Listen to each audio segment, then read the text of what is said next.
आज का वचन उत्पत्ति अध्याय 27 आयत 1 से 13 है। आइए इसे एक साथ पढ़ें। जब इसहाक बूढ़ा हो गया और उसकी आंखें यहां तक धुंधली पड़ गईं कि उसको सूझ न पड़ता था, तब उसने अपने बड़े बेटे एसाव को बुलाकर कहा, हे मेरे बेटे। उसने कहा, क्या आज्ञा? उसने कहा, देख, मैं बूढ़ा हो गया हूं और अपनी मृत्यु का दिन नहीं जानता। इसीलिए अब तू अपने हथियार अर्थात अपना तरकश और धनुष लेकर मैदान में जा और मेरे निमित्त शिकार कर और मेरी रुचि के अनुसार स्वादिष्ट भोजन बनाकर मेरे पास ले आ कि मैं उसे खाऊं और मरने से पहले मैं तुझे आशीर्वाद दूं। जब इसहाक अपने बेटे एसाव से बातें कर रहा था, तब रिबका सुन रही थी, और एसाव शिकार करने के लिए मैदान में चला गया कि उसे ले आए। तब रिबका अपने बेटे याकूब से कहने लगी, सुन, मैंने तेरे पिता को तेरे भाई एसाव से यह कहते सुना है कि मेरे लिए शिकार कर और स्वादिष्ट भोजन बना कि मैं उसे खाऊं और मरने से पहले यहोवा के सामने तुझे आशीर्वाद दूं। इसीलिए अब हे मेरे बेटे, मेरी सुन और जो आज्ञा मैं तुझे देती हूं उसे मान। बकरी के झुंड में जाकर वहां से बकरी के 2 अच्छे बच्चे ले आ। तब मैं उनसे तेरे पिता की रुचि के अनुसार स्वादिष्ट भोजन बनाऊंगी। तब तू उसे अपने पिता के पास ले जाना कि वह उसे खाए और मरने से पहले तुझे आशीर्वाद दे। याकूब ने अपनी माता रिबका से कहा, सुन, मेरा भाई एसाव तो रोए वाला पुरुष है और मैं चिकना हूं। क्या जाने मेरे पिता मुझे टटोल कर देखें और मैं उनकी दृष्टि में ठग ठहरूं और आशीर्वाद के बदले श्राप ही पाऊं। उसकी माता ने उससे कहा, हे मेरे बेटे, तेरा श्राप मुझ पर पड़े। तू केवल मेरी मान कर जा और उन्हें मेरे पास ले आ। आज का पाठ पूरी बाइबल में एक बहुत ही महत्वपूर्ण दृश्य है, जहां आशीष की प्रतिज्ञा अब्राहम से इसहाक और फिर याकूब तक जाती है।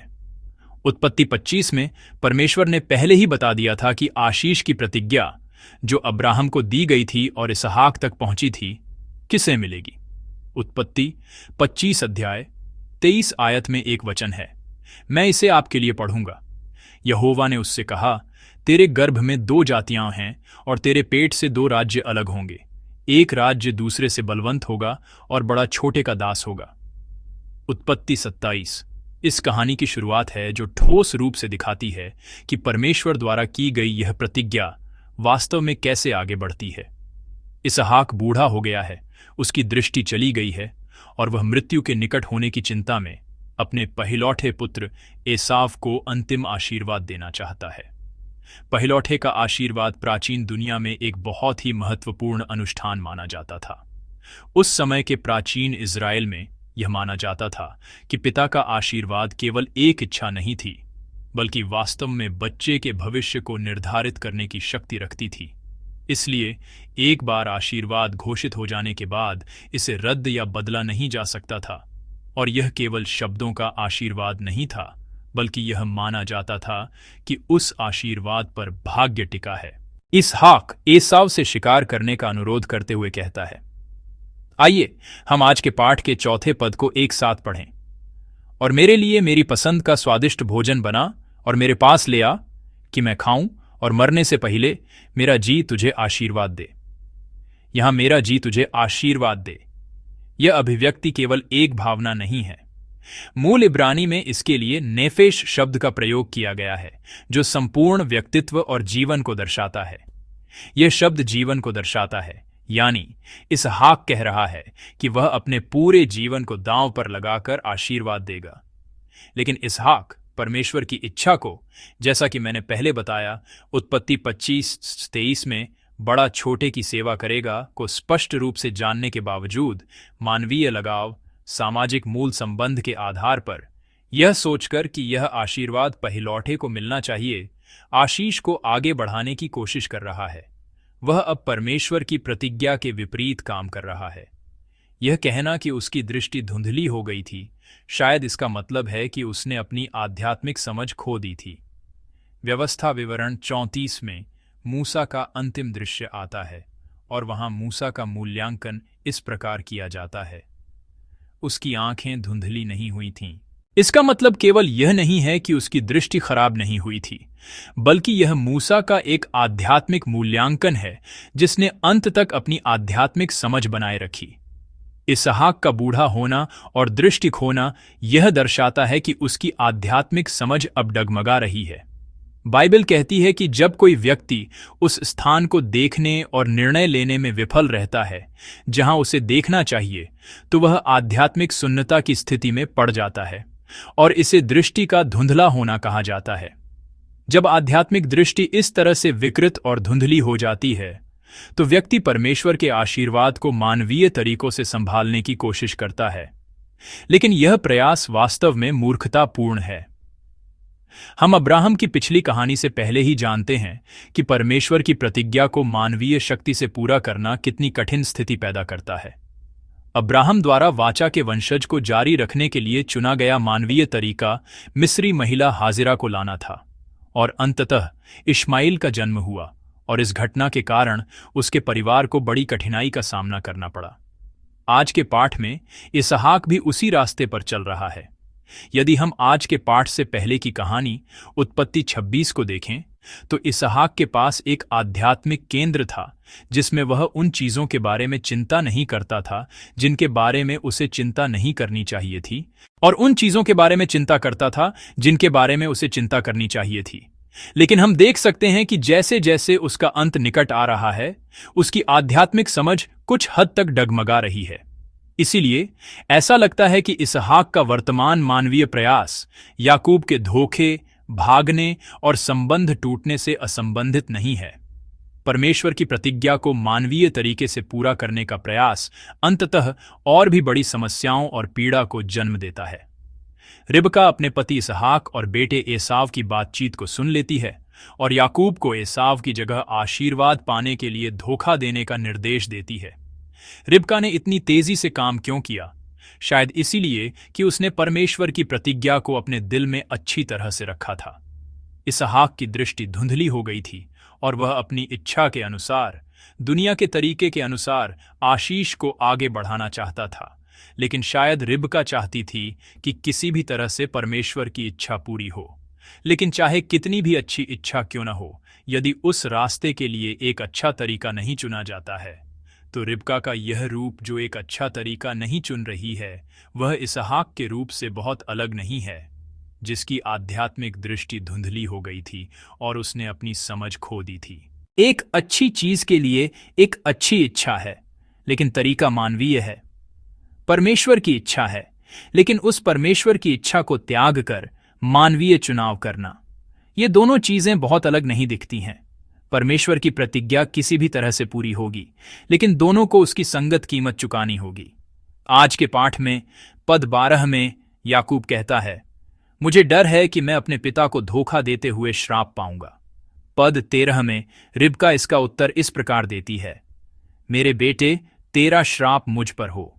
यहां बार बार आने वाला शब्द श्राप है। यदि हम इस शब्द का मूल अर्थ देखें तो यह केवल दुर्भाग्य या कठिन परिस्थितियों को नहीं दर्शाता है। यहां अनुवादित श्राप शब्द एक भारी शब्द है जो परमेश्वर के न्याय से जुड़ा है। यह पद इस धोखे के कारण इस परिवार द्वारा झेले जाने वाले कष्टों की भविष्यवाणी कर रहा है। धर्म सुधारक मार्टिन लूथर ने कहा था, परमेश्वर की प्रतिज्ञा को मानवीय अन्यायपूर्ण तरीकों से पूरा नहीं किया जा सकता है।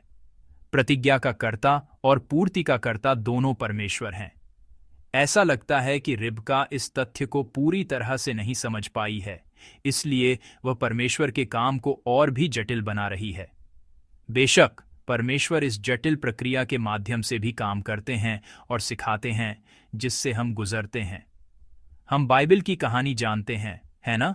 इसहाक की आध्यात्मिक समझ का धुंधला होना, रिबका का मूर्खतापूर्ण धोखा, इस तरह परमेश्वर का आशीर्वाद जारी रहता है, लेकिन इसमें जटिल मानवीय मूर्खतापूर्ण कार्य शामिल हैं।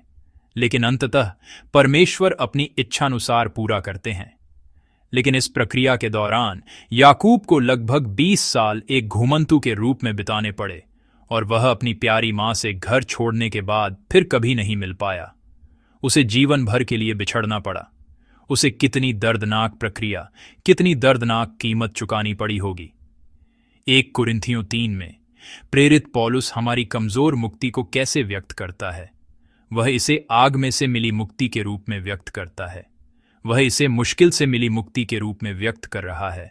शायद यदि इसे परमेश्वर के तरीके के अनुसार सुचारू रूप से छोड़ दिया जाता तो शायद ऐसा होता, लेकिन परमेश्वर अंततः इसे पूरा करते। लेकिन मानवीय चिंता, अधीरता और वह मानवीय मन परमेश्वर के काम को जल्दी करने की कोशिश में और भी बड़ी कठिनाई का कारण बनता है। वास्तव में हमारे जीवन के उलझने, कभी कभी असफल होने और कठिनाइयों का सामना करने का कारण यह नहीं है कि परमेश्वर काम नहीं कर रहे हैं, बल्कि यह है कि मैं बार बार परमेश्वर के काम को पीछे धकेल रहा हूं। परमेश्वर बेहतर, अधिक सही और अधिक उचित तरीके से काम करना चाहते हैं, लेकिन मैं बार बार उस दिशा को मोड़ने और रोकने की कोशिश कर रहा हूं। प्रिय मसीही भाइयों और बहनों, हमें याद रखना चाहिए, परमेश्वर की प्रतिज्ञा मानवीय अन्यायपूर्ण तरीकों से नहीं, बल्कि परमेश्वर के समय और परमेश्वर के तरीके से पूरी होती है। मैं चाहता हूं कि हम लूका 1 में जकरयाह और इलीशिबा की कहानी को याद रखें। जकरयाह और इलीशिबा के लंबे समय तक कोई संतान नहीं थी, लेकिन उन्होंने परमेश्वर की प्रतिज्ञा की प्रतीक्षा की। लेकिन जब एक स्वर्गदूत प्रकट हुआ और भविष्यवाणी की कि एक बच्चा पैदा होगा, तो जकरयाह ने इस पर विश्वास नहीं किया।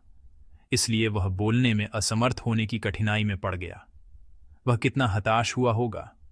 एक अविश्वसनीय प्रतिज्ञा के सामने वह किसी को भी अपनी हताशा नहीं बता सकता था।